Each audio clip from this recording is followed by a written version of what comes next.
Alemana Podcast. Abordamos temas de salud y bienestar.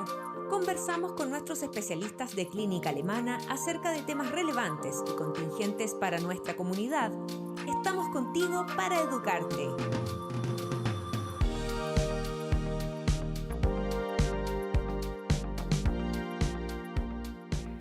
¿Cómo están? Bienvenidos a un nuevo Alemana Podcast. En esta ocasión nos encontramos con la doctora Eugenia Morales, gastroenteróloga de adultos, y la doctora Yalda Lucero, gastroenteróloga e infantil, ambas de clínica alemana, por supuesto, con quienes conversaremos sobre la enfermedad celíaca. Bienvenidas, doctoras. Muchas gracias por estar hoy con nosotros. Muchas gracias por la invitación. Sí, gracias María José, y saludamos también a todos los auditores. Doctora Morales, para empezar a conocer un poquito más de este tema, ¿cuándo se sospecha que el paciente tiene una enfermedad celíaca? ¿Cuáles serían los síntomas, por ejemplo? A ver, la enfermedad celíaca es una enfermedad inmunolérgica en que la alergia se produce a una proteína que está en el trigo y produce una reacción inflamatoria en el tubo digestivo.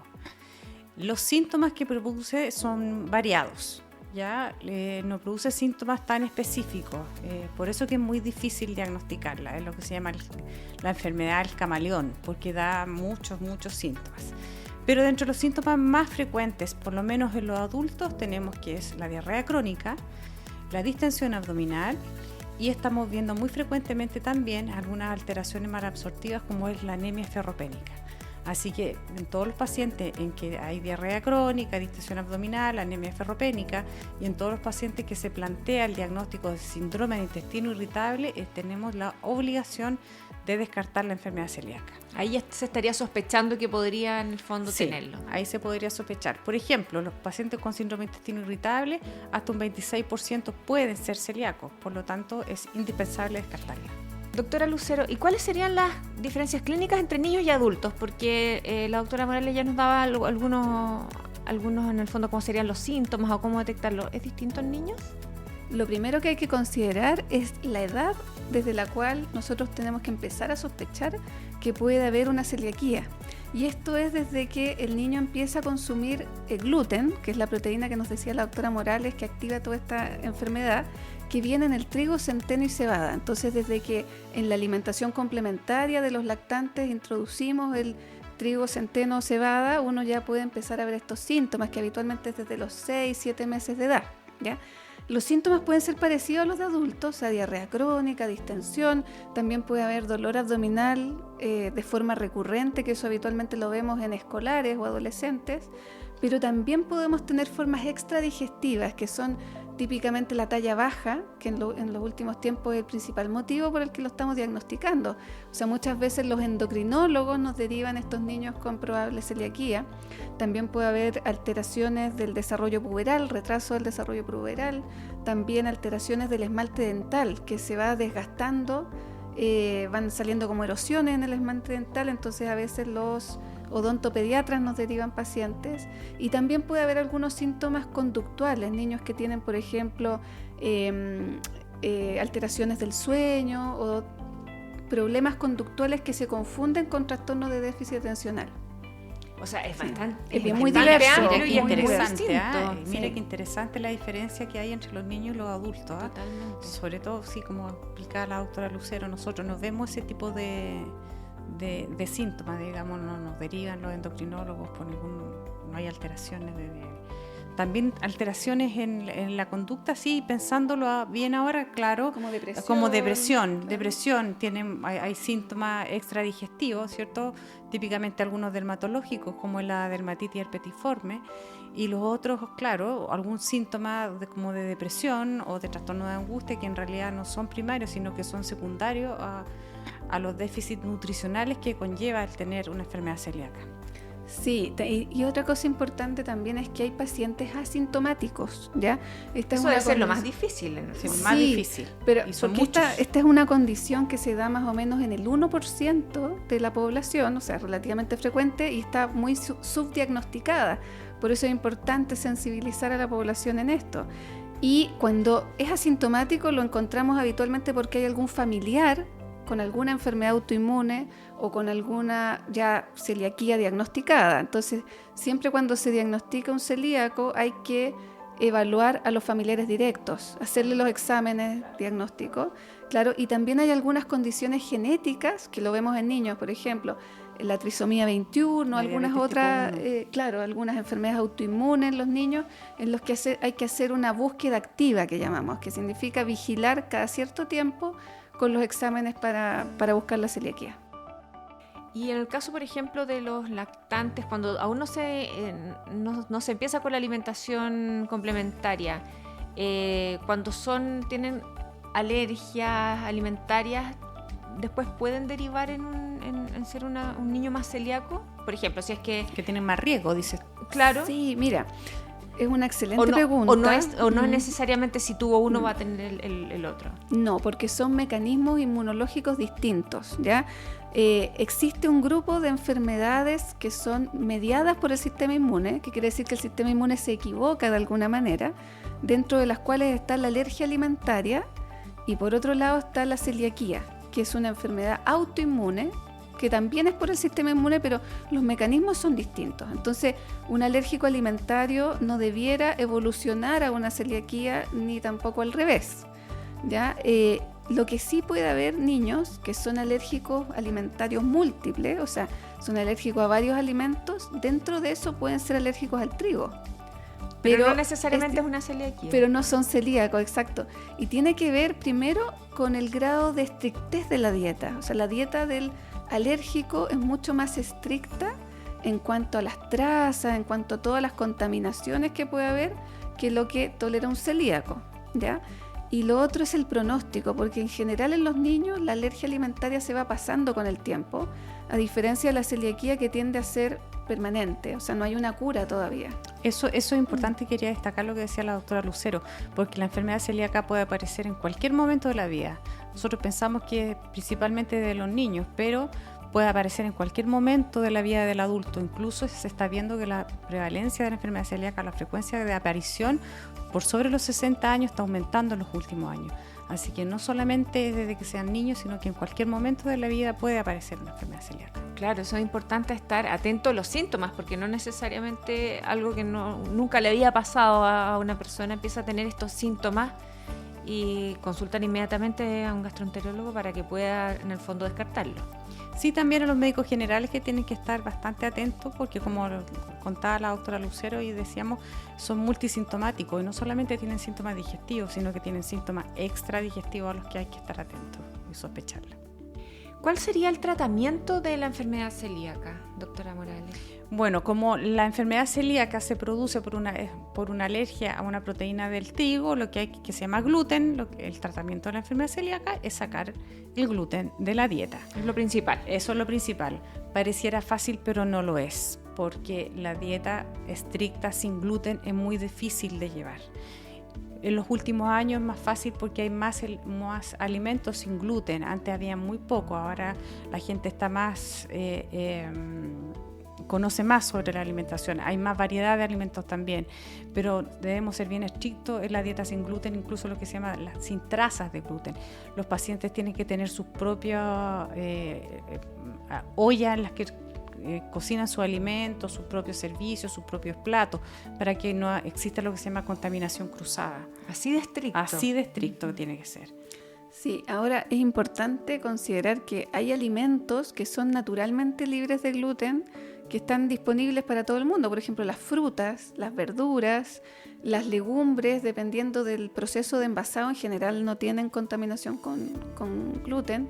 Las carnes que no sean apanadas. Entonces, se puede llevar una dieta bastante saludable, pero el problema es con los alimentos procesados. Todo lo que viene envasado, que ha sido, o comer fuera de casa, ahí es donde empieza una complicación, entonces hay un impacto social que es bastante importante en cuanto a la incorporación de las personas que tienen esto a una vida social que en nuestro país gira mucho en torno a la comida.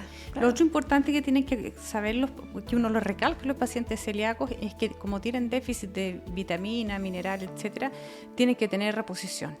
O sea, ellos tienen que saber que no solamente tienen que llevar una dieta libre de gluten, sino que tienen que tener reposición de vitaminas. Así que en general dejamos reposición de vitaminas de permanencia. Suplementos. ¿Y hay algún medicamento que se tome en caso, no sé, en caso de que haya consumido por equivocación alguna traza o algo, ¿viene como algún ataque celíaco? ¿O cómo se manifiesta con lo que decía anteriormente? ¿Con alguna diarrea explosiva? Sí, diarrea, dolor abdominal, distensión, flatulencia, etcétera. Si es que existe algún medicamento, solamente son medicamentos sintomatológicos, no más para tratar el síntoma, pero nada más hay que esperar que pase. Lo que pasa es que en los niños, sobre todo en los adolescentes que llevan varios años de dieta y que están muy bien, de repente transgreden y no tienen síntomas, y eso es tremendamente riesgoso porque se van confiando en que ya se curaron o que no les pasó nada, no pasó nada, claro, en una etapa en la que son muchos de probar límites, y hay que tener claridad que esta enfermedad es de por vida, no tenemos aún una cura, y por lo tanto estas transgresiones, aun cuando no tengan síntomas, igual activan el proceso inflamatorio, que en el largo plazo el principal riesgo es que desarrollen un cáncer de intestino delgado. Ese es el mayor riesgo. Ese es el mayor riesgo. Entonces uno tiene que mirar en el largo plazo de que estas transgresiones tienen un costo, aun cuando no tengan síntomas, tienen que evitarse. Qué difícil entonces el detectar al asintomático y poder en el fondo llevarlo a que cumpla una dieta saludable sin detectar que se pasó en algunos de esos límites. Sí, detectar al asintomático es muy difícil, por eso uno tiene que estar pendiente, los médicos, nosotros los médicos, los gastroenterólogos y los médicos generales también que ven a la población, tienen que saber que hay causas, hay enfermedades cuya causa más importante es la enfermedad celíaca, por ejemplo la osteoporosis en personas jóvenes. Es una de las principales causas de la enfermedad celíaca, la anemia ferropénica, es decir, que la anemia por falta de fierro también, hay que buscarla.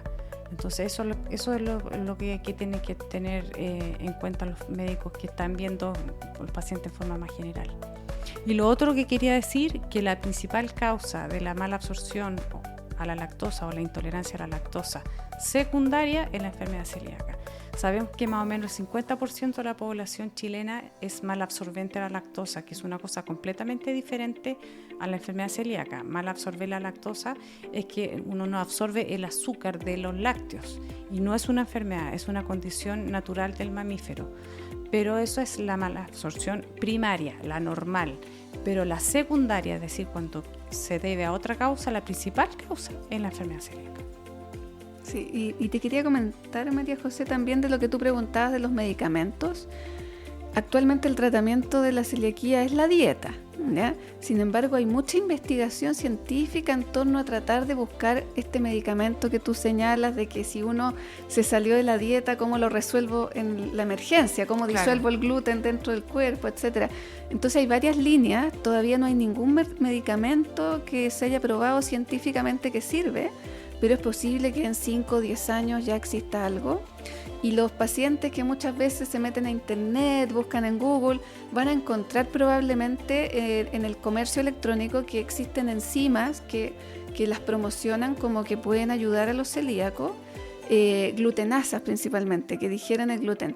Pero es bastante riesgoso porque no hay estudios que lo avalen, científicos por una parte, y uno se puede confiar falsamente y ponerse en peligro. Entonces, en este momento uno como médico no lo podría recomendar. Claro. Bueno, ustedes comentaban que la dieta en el fondo para un celíaco es bastante saludable.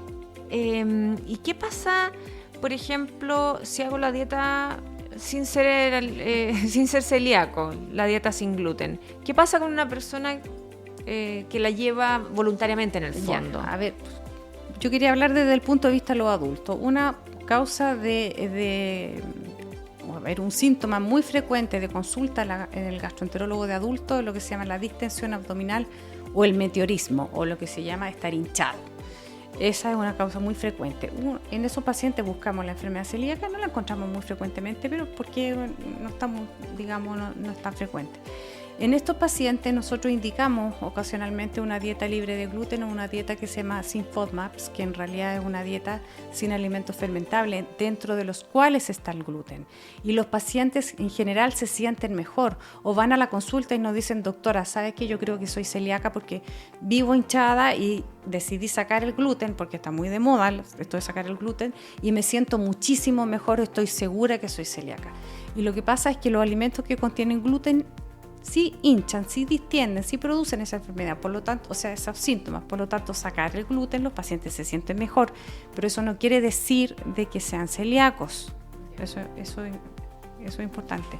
Lo que tú me hablabas el otro día, Yalda, sobre las mujeres que están haciendo dieta sin gluten y que están con déficit de ácido fólico. Claro, lo que pasa es que en nuestro país las harinas en base a trigo vienen suplementadas con ácido fólico, que es una vitamina muy importante para el desarrollo de los bebés. Entonces, mujeres en edad fértil que tengan déficit de ácido fólico y no consuman harinas normales, digamos, de trigo, pueden desarrollar déficit de ácido fólico. Entonces, la dieta libre de gluten natural es saludable, pero debe ser supervisada porque tiene varios riesgos. Primero, que no trae la suplementación poblacional del ácido fólico. Segundo, que tiende a cargarse hacia las harinas de arroz, que pueden generar constipación finalmente. La persona se pone estítica, lo que se llama, porque come mucho más arroz de lo que comería otra persona. Y hay algunas fuentes de arroz de algunos países que tienen contaminación con arsénico. Entonces no es menor que de repente pueden terminar en eso. Además, todos estos azúcares fermentables que vienen en el trigo, que dice la doctora Morales, son alimento para nuestra flora intestinal, nuestra microbiota. Y uno tiene que cuidar su microbiota, así como riega el jardín, tiene que alimentar esas bacterias que finalmente son buenas, ¿ya? Entonces yo creo que todos los extremos son malos. Uno debiera comer una dieta lo más diversa posible. Y sin duda que hay indicaciones médicas para esta dieta, que son la alergia al trigo, la celiaquía y la sensibilidad al gluten no celíaca, que es una cosa muy parecida al colon irritable, pero son 3 condiciones que deben ser diagnosticadas por médico, y cuando se asume la dieta debe ser guiada por nutricionistas, de manera de no caer en desbalance. Claro, o sea, si alguien prueba, por ejemplo, una dieta sin gluten y se siente mejor ir a consultar efectivamente por qué cambió en el fondo su calidad de vida, por decirlo así. Y no llevarla indefinidamente, digamos, claro. ¿no? Sacar completamente, claro. asesorarse, sí. ¿Hay algún componente genético en el desarrollo de la enfermedad? Por ejemplo, ¿cuál es la probabilidad que mis familiares, mis hijos tengan la enfermedad celíaca si es que yo soy celíaco? O viceversa, si es que tengo algún pariente, ¿es posible que a mí me dé, o estar atento de que si tengo un síntoma y tengo un pariente con enfermedad celíaca, puede haber algún componente genético? Sí, ahí? existe un componente genético, y por lo que nosotros siempre preguntamos dentro de los antecedentes familiares, si tiene algún familiar con enfermedad celíaca, inmediatamente buscamos la enfermedad celíaca. Ahora, la probabilidad más o menos hablando de si yo soy celíaco, la probabilidad de que mis hijos sean celíacos más o menos un 10%, lo que no es poco. Así que sí, y además se junta con otras enfermedades autoinmunes. En general, las enfermedades autoinmunes vienen cruzadas entre ellas. Por lo tanto, por ejemplo, los pacientes que tienen hipotiroidismo también es muy frecuente que se presenten los pacientes con enfermedad celíaca, así que también la buscamos. Perfecto. ¿Y se puede prevenir, por ejemplo? O sea, si es que tengo un familiar, ¿puedo prevenir que me dé esta enfermedad? Mira, es buenísima tu pregunta, y muchos se lo han hecho en distintas partes del mundo. Hay varios estudios de hijos de celíaco en que los han seguido desde el nacimiento hasta la edad escolar, buscando distintas estrategias, distintos momentos de introducción del gluten, poniendo a la mamá en dieta, con más leche materna, con menos leche materna, todas las alternativas. Y lamentablemente hasta ahora ninguna alternativa ha sido exitosa, ¿ya? Lo más exitoso que ha habido es hacer una búsqueda activa y diagnóstico precoz. O sea, los niños, por ejemplo, hijos de celíacos, habitualmente a los 3 años, si es que no tienen ningún síntoma, a los 3 años uno ya les hace su primer examen como para ver si pueden ser celíacos, y si no lo son, cada 3 años se repite el estudio. Y justamente como esto tiene una base genética, hay genes bien identificados que se pueden estudiar con un test. También. Entonces uno puede a los familiares hacer el examen genético y ver si están en esta condición de riesgo como para vigilarse el resto de su vida. Como si son predisponentes. Si tienen la predisposición, y si no tienen esa carga genética, la verdad es que no es necesario que se lo busquen, a menos que tengan síntomas que sean muy, muy sugerentes. Claro. O sea, se puede detectar que en algún minuto se va a presentar si es que tengo Hay un riesgo. Se podrían clasificar grupos de riesgo, de mayor riesgo. Claro, pero más allá como pararlo, si se va a desarrollar, se va a desarrollar igual la enfermedad. Sí. ¿Y qué pasa, por ejemplo, ya lo comentaba antes la doctora Lucero, pero qué pasa si no seguimos el régimen, la dieta y no nos controlamos constantemente con nuestro médico? ¿Cuál es el riesgo de una persona celíaca que en el fondo se descuide? Se descuida. Bueno, en los adultos y en los niños también ahí tenemos diferencias. En los adultos, la verdad es que si un paciente celíaco no sigue su régimen, va a tener principalmente lo que se llama malabsorción. Un síndrome malabsortivo de nutrientes, pues lo que va a conllevar a muchas otras patologías, como había dicho, por ejemplo, no absorbe el fierro, va a tener anemia, no absorbe el calcio y la vitamina D, va a tener osteoporosis, ¿cierto? No absorbe la vitamina B12, va a tener manifestaciones de déficit de vitamina y va a tener también síntomas físicos. Y el riesgo más importante es que se tenga una enfermedad celíaca refractaria, y la enfermedad celíaca refractaria es una entidad grave que no tiene tratamiento muy exitoso, que se usa con inmunosupresores y corticoides y que puede llevar finalmente, incluso tiene una mortalidad alta. Así que eso hay que explicárselo a los pacientes. ¿Cuál esa enfermedad celíaca refractaria? Refractaria es la... Sería la manifestación, el síntoma? Son las manifestaciones de la enfermedad celíaca, por ejemplo, diarrea importante con baja de peso, etcétera, pero que no se pasa con la dieta sin gluten y que es un celíaco, ¿ya? Es una enfermedad celíaca refractaria, por ejemplo, que se llama la yeyunitis ulcerosa, en que se producen úlceras en el tubo digestivo y que no revierten con la dieta sin gluten. Sí. Y en el caso de los niños, lo principal es el compromiso de crecimiento. O sea, si un niño debutó por una talla baja y no hace la dieta adecuadamente, va a comprometer su talla final. O sea, va a tener varios centímetros menos de los que pudo haber alcanzado si hubiera hecho su dieta, o no va a tener un desarrollo puberal adecuado, ¿ya? Sus huesos van a ser más frágiles. Su fertilidad se puede comprometer también después de la adolescencia en adelante. ¿Ya? Entonces, la etapa infantil es crítica para que se desarrollen bien todos los sistemas, y eso se puede frenar si es que esto no ocurre.